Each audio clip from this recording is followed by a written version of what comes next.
Ó, vamos falar de saúde? Melhor pra você agora falar de saúde. Aliás, você pode participar via WhatsApp de todos os assuntos do dia. Sem dúvida. Tem alguma dúvida, a gente vai ter entrevistado aqui pra falar disso. Aproveita e manda sua pergunta por WhatsApp também, tá bom? Ó, vamos lá, vamos falar da saúde do seu filho agora. Por acaso ele come mais do que deveria? Não tá fazendo atividade física? Come muita besteira? Então, muito cuidado. A gente tem um número que é impressionante, 1 em cada 3 crianças brasileiras sofre com problemas de obesidade.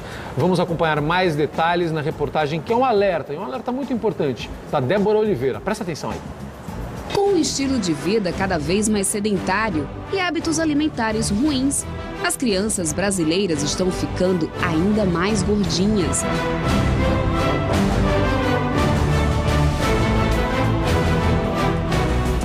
De acordo com o IBGE, atualmente, 1 em cada 3 crianças no Brasil está pesando mais do que deveria.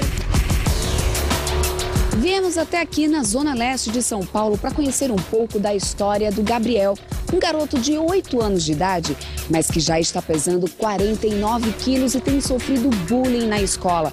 Para entender um pouco da rotina do Gabriel, a gente veio até aqui, ó, na casa dele, para acompanhar a hora do almoço. Quando a nossa equipe chegou, o Gabriel já estava ansioso para comer.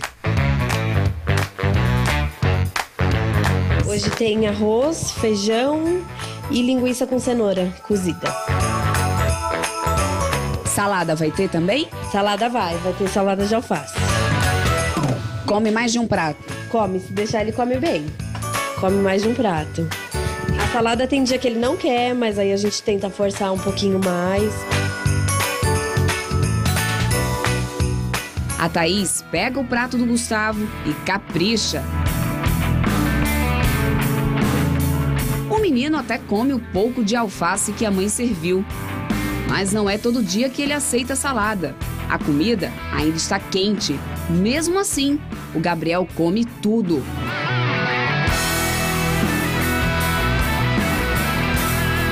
Aqui, o Gabriel está almoçando, né? A gente está acompanhando o almoço dele.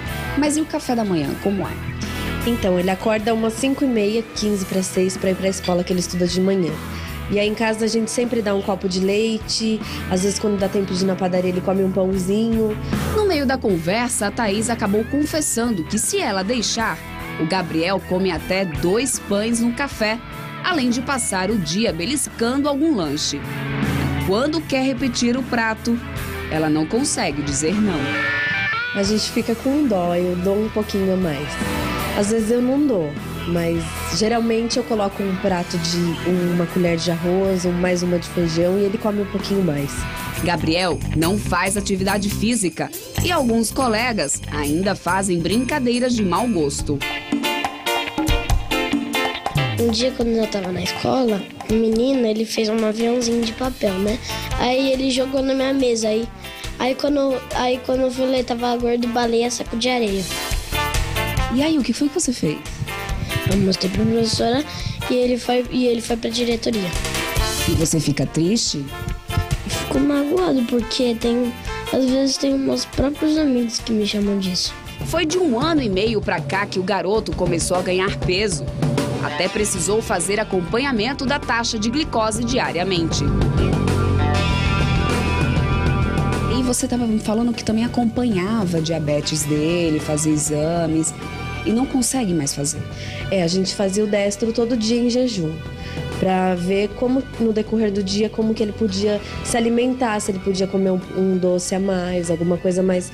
Hoje a gente não faz mais. Eu tenho o aparelhinho do destro e tudo, mas é tudo muito caro. A fitinha é muito caro, a agulha é muito caro. E por falta de condição financeira mesmo, a gente acabou não fazendo mais. O orçamento apertado também dificulta na hora de manter o consumo de alimentos integrais e mais saudáveis. E como há 1 ano a Thaís não conseguia consulta para o Gabriel, a nossa produção deu uma mãozinha e a gente conseguiu marcar um endocrinologista infantil para trazer o Gabriel para saber qual é o real estado de saúde dele. Tá preocupada, mãe? Tô bastante, porque como faz mais de 1 ano que ele não passa, é preocupante, ele já passou mal, já cheguei com ele no hospital com a diabetes muito alta. E psicologicamente também. Ele já chegou em casa dias chorando da escola, não querendo voltar mais pra escola. Hora da balança. A boa notícia é que Gabriel está um pouco abaixo do peso máximo de 49 quilos que ele já chegou a atingir. Mas no gráfico, ele continua no nível de obesidade. A primeira atitude que a Thaís tem que tomar, que a gente já conversou, é prestar mais atenção na alimentação. É a comida do dia a dia. Então, evitar ao máximo a comida industrializada, evitar excesso de açúcar, ter horário para comer, tem que comer de 3 em 3 horas, tem que fazer as refeições sentado na mesa, prestar atenção no que está comendo. E todo mundo em casa tem que mudar junto. Agora é fazer tudo que a doutora falou em casa, mudar o hábito da família. Como o que, por exemplo? O que você em mente já disse que vai adotar e já vai começar? Sem televisão para jantar, para almoçar. E os horários certinho, ele comer de 3 em 3 horas. Ele não vai morrer de fome, a gente não precisa ter dó. Aqui nessa escola municipal, existe um projeto focado na alimentação saudável. Os alunos não só gostam, como se alimentam com os ingredientes que vêm da própria horta deles. Teremos hoje arroz colorido, feijão, carne com mandioca e banana. A professora Sônia acompanha a rotina das crianças nos dias que elas vão para a horta. Há 3 anos atrás, nós percebemos que as crianças tinham uma dificuldade com os alimentos coloridos. E aí surgiu a ideia, uma certa rejeição aos coloridos. E nós já tínhamos um trabalho com horta, só que em vasos. E aí tinha um espaço ocioso dentro da escola e iniciamos então a construção desses canteiros e começamos a plantar. Bom, e agora eu vou degustar essa comida para saber o porquê que eles gostam tanto e até estão repetindo os pratos. Eu vou provar e saber deles o porquê que eles gostam tanto. Oi! Ó, quem vai comer aqui com vocês hoje? Vou provar aqui a comidinha. Tá gostoso aí? A comida estava uma delícia e nem dava para perceber o sabor dos legumes. Mas no arroz colorido vai beterraba, cenoura e espinafre. Quando eu pergunto se a merenda está boa... Tá muito gostosa. E vocês, você tá gostando da comidinha? Tá gostosa? Tá. Nicolas, e você, tá gostando aí da comidinha? Tô. Ela é muito gostosa ou só um pouquinho? É muito. A sobremesa foi uma fruta e eles gostam. Bom, agora a gente vai conhecer a cozinha aqui da escola. Facilitou a sua vida a horta aqui na escola? Facilitou. Facilitou bem, que alguns temperos naturais a gente vai e pega lá, né? Na hora, assim, fresquinho. A comida fica bem mais saborosa. Tem algum temperinho aí especial, alguma coisa que você usa que a gente já dá dica lá pro Edu, ó, pra ele já ficar sabendo aí, ficar atento que essa comidinha tá boa, eu provei. Como sempre, é o alho e a cebola e aqui a gente usa muito manjericão. Você conseguiu perceber essa diferença na alimentação deles? Que eles agora estão realmente comendo mais colorido, que eles estão gostando mais das frutinhas. Eu tô vendo aqui, a Maria não para de mexer aqui a panela, ó, gente. Ela tá só caprichando aqui na carninha. Você percebeu que realmente teve essa diferença? Nós percebemos, porque a partir do momento que o aluno está envolvido no cultivo do alimento, ele cria um valor afetivo e ele passa a se interessar e a se identificar com o alimento de uma maneira melhor. Então, a aceitação de frutas, verduras e legumes acaba sendo melhor, sim. Por causa da conscientização da alimentação saudável, a escola acabou ganhando o prêmio intitulado Educação Além do Prato no ano passado. Agora, uma equipe da escola vai poder acompanhar na África uma missão contra a fome no Programa Mundial de Alimentos da ONU. E o legal é que o processo funciona assim. A professora vai com a criança, planta, no outro dia ela rega, depois ela colhe, traz para a cozinha e isso daí é servido para eles na hora do almoço. Então eles acompanham todo o processo. E os pais, claro, estão mais do que satisfeitos com o incentivo da escola. Como é que você se sente como mãe sabendo que ele está tendo um alimento mais saudável que na escola? Olha, é muito bom. Isso até pra gente em casa incentiva a gente ver um cantinho pequeno que seja, a gente ter essa ideia, desenvolver essa ideia em casa, porque eles levam isso pra casa.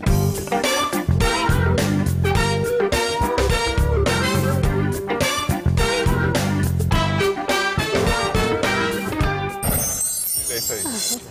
São 10 horas e 20 minutos, você está ao vivo aqui no Melhor Pra Você, na Rede TV, para falar dessa verdadeira epidemia de obesidade entre as crianças e, consequentemente, entre os adultos ou vice-versa. Muitas vezes começa com o exemplo dos adultos e aí isso atinge as crianças. Nós convidamos nosso amigo querido, endocrinologista Filipe Pedrenola. Muito bom ter o senhor aqui. Obrigado pela presença. Eu que agradeço, mano. Uma delícia estar aqui nesse programa, com esse alto astral. Muito obrigado. Com vocês três, né? Essa parceria é muito boa. Muito obrigado, viu? Olha, a gente está falando sobre um assunto aqui que é muito especial porque muda a vida das famílias. A gente fala muito sobre isso, o Edu sempre fala sobre isso, sobre a questão do exemplo que os pais precisam dar. Então é o seguinte, ó, filhão, você vai comer salada e o pai tá dando aquela mordida no hambúrguer. Aí não dá. Né? Fica complicado de fazer isso. Aí o Edu fala uma coisa que eu aprendi e gosto de ouvir quando ele diz isso, que é o seguinte, a gente tem que ensinar que a criança tem que comer um pouquinho de tudo. Doutor, dá pra gente, com a educação dentro de casa, mudar esse quadro da obesidade? Dá pra reverter isso? Dá. E, aliás, esse é o único jeito. Porque, na verdade, não adianta a gente cuidar da criança ou do adolescente e devolver para a mesma família. Né? Você tem que mexer na dinâmica familiar. Tem que educar a família. Tem que educar a família. Isso é 100% fundamental. Porque os filhos são reflexo dos pais, dos hábitos dos pais. Então, se não tiver um hábito bom em casa, e muitas vezes não é culpa, entre aspas, do pai e da mãe, mas é falta de conhecimento. Perfeito. Então, na realidade, às vezes os próprios pais são órfãos de conhecimento. Então, é importante que haja o envolvimento, né, do pai, da mãe, para aprender a oferecer coisas novas, porque essa vida corrida de hoje em dia, então, sedentarismo, oferta de produtos de alto teor calórico, fáceis de comprar, muito acessíveis, acabam sendo mais práticos. E com a correria é isso que acaba sendo ofertado. Então, dá mais trabalho? Dá. Mas é fundamental porque nas últimas 2 décadas aumentou 240% a obesidade, a incidência de obesidade infantil no Brasil. É muita coisa. É muita coisa. E os problemas com outras doenças começam a vir cada vez mais cedo. Eu estava lendo um artigo sobre isso, pelos problemas lá nos Estados Unidos. Então, e dizia que por conta da má alimentação das crianças, por uma questão cultural, outros problemas de doença cada vez vinham mais cedo. E quando a criança é educada desde cedo, é melhor. A gente viu lá na reportagem que a alimentação na escola é importante porque faz com que as crianças vejam os outros comendo também. A questão do supermercado pode parecer uma bobagem, mas muitos pais não levam as crianças para o supermercado. E muitos pais tentam restringir ao máximo a alimentação das crianças. Quando saem, vão e comem muito. A compulsividade. A compulsividade é um agravante nessa fase da vida? Ah, sem dúvida, porque comer não é um ato físico só, é um ato muito emocional. Então, as emoções, a gente sabe que a ansiedade... Comer é uma delícia, né? Então, é muito gostoso. Tem que ser um prazer, na verdade. Então, isso tem que vir de base. Levar no supermercado, ensinar, preparar o alimento. Porque hoje em dia o alimento aparece pronto ali no prato, ou ele vem embalado, ou, né, os salgadinhos, o sanduíche, o fast food. Então, parece que o frango nasceu no freezer, né? Nasceu ali, né? Então, assim, participar dessa base, né, é fundamental. Só que a maioria das pessoas não tem tempo, né? Então, isso, um sonho meu que eu tenho é realmente de colocar uma matéria dentro das escolas que seja qualidade de vida. E dentro dessa, assim como tem português, matemática, tinha que começar na escola. Peraí, vamos abrir uma campanha aqui então. Então, atenção, eu adorei a sugestão do doutor Filipe aqui. A gente precisa ensinar isso desde pequeno. Vou contar uma coisa para vocês, aliás, sobre isso, Mariana, Edu. Eu lembro que na primeira escola que eu frequentei, que era, né, quase uma pré-escola, eu lembro que a gente tinha o dia certo de você levar alguns alimentos para criar o hábito. Então, tinha um dia que todas as crianças tinham que levar na lancheira um tomate, para você aprender a comer tomate. Então, você aprendia a comer essas coisas para você criar o hábito. Então, é possível fazer isso, né? Gostei. Campanha aberta. Essa escola que a gente mostrou na reportagem está de parabéns, porque tem a horta na escola, as crianças aprendem a fazer os alimentos. A gente viu aquele prato colorido, né, que é bonito, ali tem diversos tipos de alimento. Agora, eu tenho uma dúvida, até particular, porque lá em casa tem muita criança. Não, mas a dúvida que você tem, muita gente tem. Muita gente deve ter também. Existe a tal fase do crescimento que a criança sente mais fome, tem vontade de comer mais? Porque, por exemplo, a Laura está com 11 anos. Ela come como nunca, ela está comendo como nunca e está magrinha, quer dizer, ela nunca esteve tão bem, tão magrinha e comendo mais. Ela tem fome mesmo. Não quer dizer que ela coma de forma errada, mas comendo em mais quantidade. É normal mesmo? É normal. Porque no processo de crescimento, por isso quando a criança vai ao consultório e quer emagrecer, E normalmente a mãe leva ansiosa e fala, olha, eu falo para ela não comer bolo e ela come mais 2 pedaços. Então, puxa, se já existe um problema, então não tenha o bolo, né? Porque se você oferta aquilo e fala para não comer, é uma tortura, né? Agora, na fase de crescimento, a cada centímetro que a criança cresce, equivale, vamos dizer, teoricamente, a emagrecer 1,5 kg, mais ou menos. Então tá explicado. Então, se a criança vem, ela teoricamente está 10 quilos acima do que ela deveria estar, mas ela está em fase de crescimento, o médico não vai chegar e falar, olha, você precisa emagrecer 10 quilos. Quer dizer, ela está crescendo. Então, se ela emagreceu 1 quilo ou 2 por mês, está ótimo, porque ela vai estar crescendo também. Então, vamos dizer que ela... Compensa, né? Fecha a conta. Edu, como é que a conta que você acabou de falar da Maria? Não, a Maria, é engraçado, porque eu vou marcando ali na porta, né? Ela tá com 1,19 m e daí ela tinha crescido 3 centímetros. E engordou 200 gramas. E ela come. Parece um diabinho. Ela tá com 6, mas é que ela faz muita atividade. Mas espoleta, ela não para, Maria. Agora, olha, eu vou pegar esse gancho do que vocês dois falaram aqui justamente por isso, porque a gente está falando assim sobre a questão da alimentação, né? Então, as crianças estão comendo mal, muitas vezes por falta de informação dos pais, não é má vontade, é desinformação mesmo, então por isso que tem que educar a família toda. E tem também a questão da atividade física, né? É o mundo do videogame, do computador, a gente falou muito sobre isso essa semana aqui. Aquilo que a gente fazia quando a gente era criança, isso desapareceu por questões de segurança e por vários outros motivos. Dá exemplo isso também que é um problema, de né? brincar. Que a gente brincava, carrinho de rolimã, bicicleta, não tem mais nada pipa. disso. Futebol, não tem mais nada, né? Não tem isso, né? Então hoje em dia é a tela. A tela está em todo lugar. É a tela do celular, do tablet, do computador, da televisão. Então a criança vai 3, 4 horas por dia na escola e fica 5 atrás de alguma tela. Exatamente. Então isso é um grande problema. O sedentarismo, né? A vida mais passiva, nós estamos nos distanciando da nossa natureza. E a nossa genética ainda é a mesma do homem das cavernas. Então, quer dizer, existe uma diminuição enorme aí da atividade física, o aumento do consumo de alimentos riquíssimos em carboidratos, e é um problema. Fora a ansiedade que vem junto, porque criança também tem estresse, tem ansiedade, e aquilo que estava falando no começo, está parecendo doença de adulto em criança. É isso. É importante entender o que a criança está passando, porque, sei lá, a criança está indo mal na escola, vai lá e desconta no chocolate. A criança pode estar sofrendo um bullying na escola. A criança não quer ir para a escola, come um monte de salgadinho. Para os pais, é importante tentar ver qual é o problema que está causando aquilo, porque tem muitas crianças que estão com o peso tudo tranquilo e tal. De repente, o que eu ouço os pais, muitas das escolas que eu vou falar, tal, da noite pro dia começa a comer. Ou muitas vezes porque os pais se separam também e a criança não entende. Descontam na comida. Ou estão sofrendo alguma coisa e vão lá e descontam.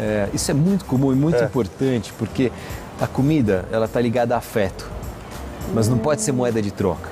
Então, assim, o pai ou a mãe ficou fora o dia inteiro, os pais são separados, e uma forma de compensar, olha, eu trouxe aqui esse chocolate para você, ou a avó que vai lá e leva, uma forma de carinho, né? Mas isso tem que tomar muito cuidado e não punir. E também não funcionar como prêmio o alimento. Porque, olha, então se você comer aqui a salada e a verdura, você vai poder comer a sobremesa, né? Ou mais sobremesa. Então, não, porque isso muda, quer dizer, vira uma coisa de troca que os valores se trocam também. Então, na realidade, não, tem que aprender a comer certo e não fazer barganhas, coisas que ela só vai comer aquilo porque ela sabe que tem a sobremesa depois. Tem que apreciar aquilo também. Quando a criança é bem pequena, quando a criança quem tem criança muito pequena tem uma facilidade porque dá para você, ouvindo essas dicas e ouvindo os especialistas, você pode começar a educação bem cedo. Chega um momento que já está mais difícil, porque às vezes o gosto, o paladar já está formado ali, aí a criança já tem mais dificuldade. Aí você tem alguma dificuldade para inserir. Vamos ter o nosso telão ali? Vamos chegar para cá para falar sobre os mitos da obesidade? Vem cá, doutor Celso. A gente estava falando sobre isso, sobre criança, mas isso acontece com a gente também. Claro que sim. Eu tenho liberdade com o Celso e com a Mari, porque a gente se conhece há muito tempo. Isso. A Mari talvez seja a mais regrada de nós três. Com certeza. Eu sou o menos regrado. Com certeza. E o Celso, ele emagreceu bastante, mas o bacana foi que ele não subiu mais o peso. Isso acontece com as crianças também. Uma coisa que eu reparo. Eu fiz toda a reeducação alimentar, na verdade. Agora, tem vezes que ele está ansioso com alguma coisa. Vai e come mais um pouquinho. Opa. Eu falo para ele, Celso, você está comendo mais, está com alguma coisa. E acontece com as crianças também. Na isso, comida, né? Não é? Claro. Descontar na comida. Isso é muito comum mesmo, é uma criança né? adulta. É só uma criança. E por isso que a oferta é importante, porque a criança depende 100% dos pais, do que vai ser ofertado em casa. Então, não adianta ter aquele armáriozinho lá com bolacha recheada, salgadinho. A criança também barganha com a empregada. Também tem isso. Então os pais saem para trabalhar. Com a avó nem se fala. A avó já ganhou. Doutor Felipe, mais uma vez tem a questão do exemplo, porque a gente mesmo faz isso, Edu. A gente chega em casa e fala, pô, hoje tive um dia estressante, vou comer um chocolatinho. Você fala isso na frente do filho, pronto, né, cara? Você já deu o exemplo aí pra sempre. Se ele foi mal na prova, ele vai querer comer um chocolatinho. Então aí pronto, já deu o exemplo. Ontem eu fui dividir o chocolate com eles não quiseram dividir. Eu comi um pedaço do bolo, mas tem um bolo enorme que eu ganhei ontem. Eu perguntei pra eles, vocês querem? Não, então eu não abri, não cortei, vou cortar hoje. Hoje a gente come. Igual o brigadeiro, né? Você se conteve ali no brigadeiro, você ia atacar aquele brigadeiro. Hoje é feriado, hoje pode. Olha, a gente fez os mitos aqui, estão no telão. Vamos lá, doutor Felipe, vai ajudando a gente aqui. Maiores mitos da obesidade infantil. Criança gordinha é mais saudável, isso é verdade? Não, isso já era, né? Já era, porque, na verdade, aquela criança cheia de dobrinha, que gostosinho e tal. Isso a gente sabe que não, porque a obesidade infantil, a criança obesa, ela tem uma chance grande de se tornar um adulto obeso depois. Ou com excesso de peso, e a gente sabe que a obesidade é uma doença. Então as doenças vão aparecer. Então doença de adulto aparecendo em criança, hipertensão, diabetes, doenças cardiovasculares, colesterol alto em criança. Então isso começa tudo na infância. Tá. Segundo, quando crescer emagrece. Não necessariamente exatamente o que você acabou de falar, né? Pode crescer e engordar junto, né? Então não adianta, não é só crescer. É claro que para cada centímetro que cresce equivale a 1,5 kg a menos, teoricamente. Então se a criança precisa emagrecer 10 quilos, como a gente estava falando, e ela cresceu 2 centímetros naquele período, então, na verdade, aqueles 2 centímetros equivale a 3 quilos a menos. Então, ela só vai ter que perder mais 7, mas ela está crescendo também. Então, tem que ter esse bom senso. É verdade por um lado, mas não adianta só crescer e continuar comendo errado, porque senão vai crescer gordo. É isso. E a última aqui, a culpa é da genética. Não necessariamente, né? Não. Já existem muitos genes ligados à obesidade, que já se conhece, projeto Genoma, sequenciamento lá do DNA, mas a gente sabe que existem muitos genes. Quando o pai e a mãe não são obesos, a chance da criança se tornar obesa é por volta de 15%. Mas se um dos pais, o pai ou a mãe... Vamos lá, vou repetir isso aí que é importante, essa informação. Se os pais não são obesos, ainda assim a criança tem uma chance de 15%? Volta de 15% pelo contexto que a gente vive. Tá, da vida. Da vida.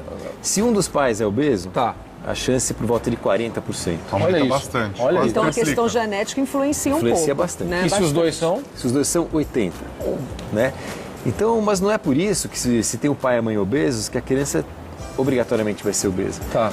Então isso vai depender muito dos hábitos, a genética influencia, mas a genética se manifesta com o meio ambiente interagindo. Mas ela vai ter que trabalhar para ficar nesses 20% aí. Porque senão até o cachorro fica com a cara do dono em casa. Opa, é verdade. Não é? Então, A Paçoca anda comendo demais, acho que sou eu aqui. A culpa é minha. Doutora, a gente tem aqui o nosso corpo humano aqui para a gente entender um pouquinho os efeitos disso e o que dá para a gente fazer. Vamos entender um pouco o nosso corpo, né? Vamos lá. O funcionamento disso, né? Dessa máquina tão perfeita que às vezes a gente estraga esta perfeição com os nossos hábitos errados, não é isso? É verdade. Bom, o corpo humano é extremamente complexo e muito bem feito, né? Agora, a gente tem aqui o cérebro. O cérebro é incrível, mas assim, ele pesa por volta de 1,5 kg, né? 1,5 kg a 2 e consome 20 a 30% do oxigênio, toda a nossa energia. Tão pequenininho assim, né? E consome tudo isso de energia. Então, é extremamente importante.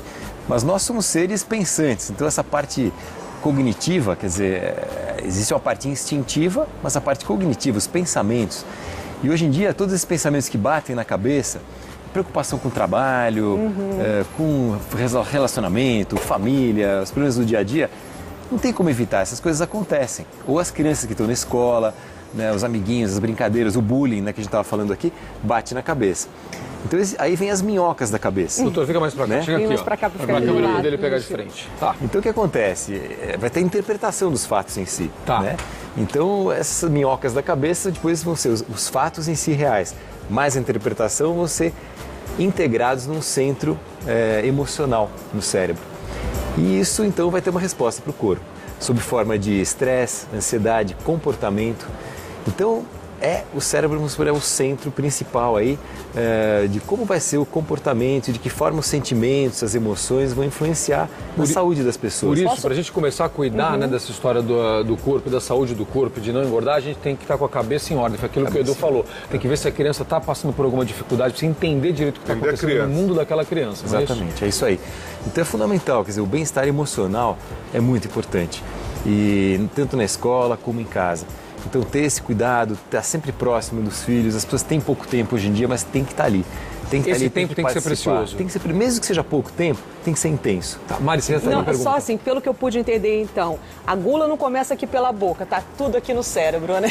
Tá no São cérebro. as emoções e é isso que a gente tem que aprender a controlar, né, doutor? É isso aí, porque o comando vem daí, né? É isso aí. Então vamos fazer mais atividade física e vamos ensinar as crianças a comer direito, isso é muito importante, e desde cedo. E tem que mostrar mesmo que a tua vida fica melhor quando você se alimenta bem, quando você faz exercícios físicos. A gente bate muito nessa tecla, a gente vai continuar fazendo isso, é o nosso compromisso com você. Porque se você tiver uma vida mais saudável, tudo vai funcionar melhor. Doutor Filipe, muito bom ter o senhor aqui. Eu que agradeço. Muito obrigado pela presença, viu? Obrigado a você. Foi ótimo, foi muito bom, muito bom. Vamos chamar a Fabi aqui? Fabi está me chamando de algum lugar. Onde está?